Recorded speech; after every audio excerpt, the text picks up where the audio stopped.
দেখ এটা তোর ফার্স্টে কী হচ্ছে, তোর এনটা দুটো পার্টে ভাগ হচ্ছে, ঠিক আছে, একটা n/10 পার্টে, একটা 9n/10 পার্টে, ঠিক আছে, বলো তাহলে।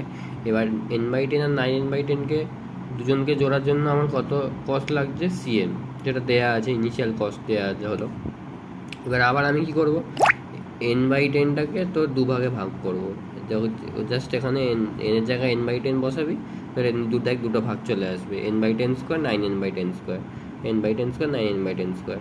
সিমিলারলি এনের জায়গায় 9n/10 বসাবি, দেখ দুটো ভাগ চলে আসবে, হয়ে গেল, এরকমভাবে করতে থাকবি। এবার দেখ এখানটায় তুই দেখলে তুই প্যাটার্ন বুঝতে পারবি, দেখ এখান থেকে কী প্যাটার্ন আসছে, তোর n/10⁻k = 1, বাট তুই দেখেই বুঝতে পারছিস যে তোর এই সাইডে যেহেতু বড়, তাহলে তোর এটা কি, তোর রাইট স্ক্রিউ ট্রি আসবে, তার মানে ট্রিটার হাইট এই অবধি নয়, আরও বড় যাবে, তাই তো। এবার এই অবধি ধর এই লেভেল অবধি আমার সবার ভ্যালু সিএন ই আসবে, ঠিক আছে, যোগ করলে। বাট তারপরে যত নিচে যাব কি করব, তোর সিএন এর থেকে ভ্যালু কমতে কমতে কমতে কমতে আলটিমেটলি 1 হবে।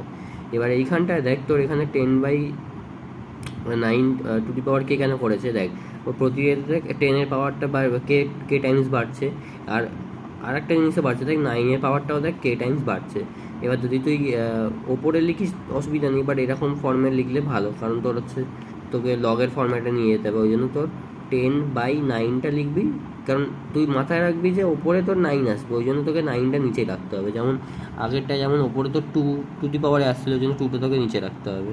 তাহলে এটা = 1 করে তোর এখান থেকে লগ পেয়ে গেলি, লগের রিলেশন, ব্যাস এখানে KCN এ বসিয়ে দিবি,